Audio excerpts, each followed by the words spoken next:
Se o hiperfoco fosse o poder do TDAH, você o controlaria e usaria todo dia, certo? Mas no fundo, você sabe que não é assim que funciona. Durante dias, você acorda disposto a ser mais produtivo, mas vai dormir preocupado por ter feito muito pouco. Eu criei um método que me ajuda a driblar isso, e você também pode aprender no primeiro link da descrição. Eu trago, desde o primeiro podcast,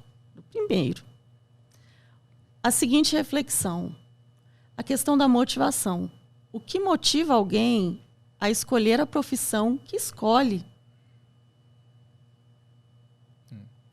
E eu vou continuar questionando isso. Agora, professores que estão me assistindo, numa boa, né? É algo que precisamos pensar, assim, enquanto sociedade mesmo. Por quê? Por exemplo, eu, né, escolhi ser psicóloga. Eu posso ser uma psicóloga que não gosta de gente? Acho que não vai rolar, né? Posso ser uma psicóloga que não tem empatia? Posso ser uma psicóloga que não tem poder de observação para tentar pegar nas entrelinhas o que o paciente está dizendo? Não. Né? Quando eu decidi ser psicóloga, obviamente, eu sabia com o que eu ia lidar.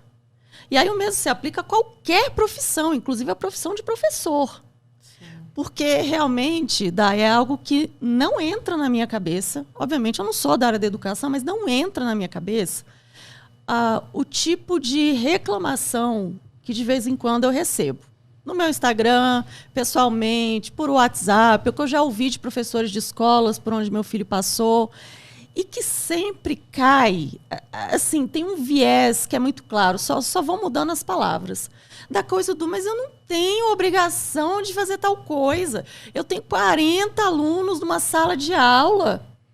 Tá. Primeira pergunta que vem à minha cabeça é, quando você fez pedagogia, você imaginava que teria 40 alunos, certo? Você já sabia. Porque ninguém dá aula para 10 alunos, a não ser que seja uma escola muito diferenciada. Você sabia que sua jornada de trabalho seria longa? Que além da jornada de trabalho em sala de aula, teria coordenação, teria tudo que se leva para casa, época de provas, que é um sufoco. Sim. Isso é um fato. Você não fazia ideia, por exemplo, dos problemas que existem em escola? Principalmente os professores que estudaram em escolas públicas ao longo da vida. Sabem de todos os desafios. Claro que sabem. Né? Será que a pessoa não tinha uma noção mais ou menos de qual seria o salário? Porque a partir do momento que se faz uma escolha consciente, por que depois ficar reclamando do salário, dos alunos, da estrutura? Tá, mas será que a pessoa não sabia? Porque assim, eu sabia os desafios que eu iria encontrar. Você, na sua área, sabia os desafios com quais você ia lidar. Inclusive, nós que falamos sobre TDAH agora, sabemos muito bem os desafios que encontramos. Inclusive, a enorme crítica, porque é uma pauta muito sensível e nem sempre compreendida. Então, essa questão da motivação que você falou, eu achei incrível, porque esse é um dos aspectos assim, que se as pessoas continuarem se formando em pedagogia, tendo uma expectativa que é irreal, Sim. As crianças continuarão sofrendo, os professores continuarão adoecendo e as famílias enlouquecendo. E outra coisa que você falou também que eu achei muito legal. Além da família representar ali a questão do exemplo, professor, quantas horas uma criança fica numa escola?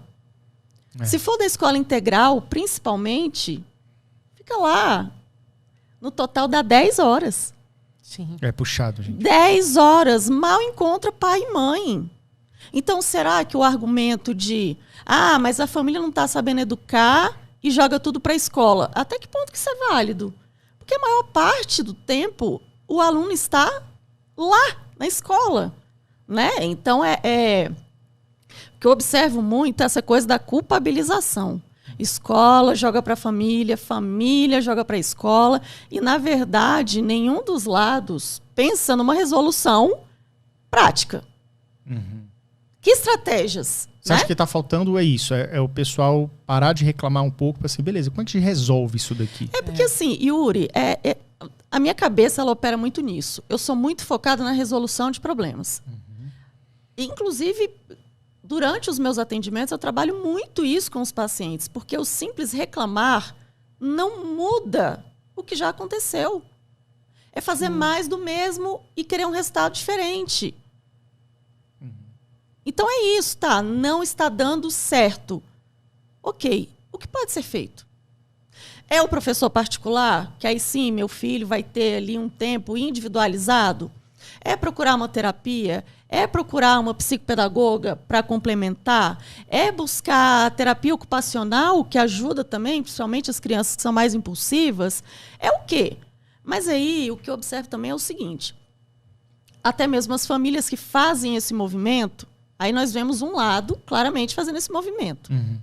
E nem sempre essa família que está, né, se mobilizando para solucionar essa parte que diz respeito à família, nem sempre encontra amparo quando chega na escola. Porque aí, veja bem, vamos supor que esta criança ela seja criada num lar respeitoso. Daiane estava falando isso agora, né? Respeitoso, disciplina positiva, ninguém grita, não sei o quê. Aí chega em sala de aula, o professor está num dia estressado, o professor está ali, dependendo da faixa etária, a sala é um caos, porque os meninos não calam. Se forem muito pequenininhos, é assim. Se estiverem saindo do fundamental 1 para o 2, é assim, também, né? Também. Então, assim, tem fases. Aí vamos supor, essa criança, ela está fazendo terapia para controle de impulsividade. Em casa, os pais estão conversando. Se essa criança chega na escola e a figura de referência e a autoridade, digamos assim, que está na frente dela, que seria o professor ou a professora, tem uma atitude desrespeitosa, esse professor está causando imediatamente um conflito na mente dessa criança. E aí tem um outro detalhe. Inclusive, eu sempre cito essa fala do meu filho, porque apesar dele ser apenas uma criança, ele tem muito esse olhar. Sim. E já aconteceu de, em sala de aula, uma professora estar gritando, mas assim, gritando assim, numa agressividade absurda com a sala inteira. E ele, né, super dotado, questionador, que é, na mesma hora, professora, você percebeu que você está exigindo respeito, sendo que você mesma, que é adulta, não está fazendo isso? Aí o que acontece? Ao invés do profissional que está ali parar um pouco, gente, vou refletir sobre o que esse menino falou. Não, leva para o lado pessoal.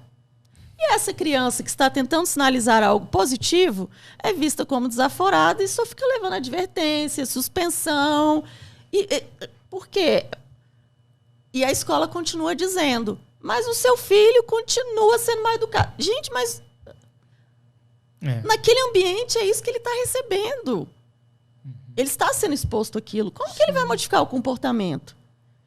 Vira uma briga de poder, né? Exato, briga de poder e veja bem, a pessoa, ela processa com o fígado o negócio. Sim, é uma coisa visceral. Assim, leva pro lado isso pessoal. Porque a gente sabe que não é só uma questão de aprendizado.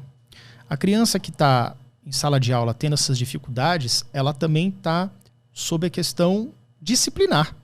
Sobre a questão de estar conversando ou não, se está chamando atenção ou não, se está fazendo palhaçada ou não, se está respondendo o professor ou não. Cada caso no seu caso. Sim.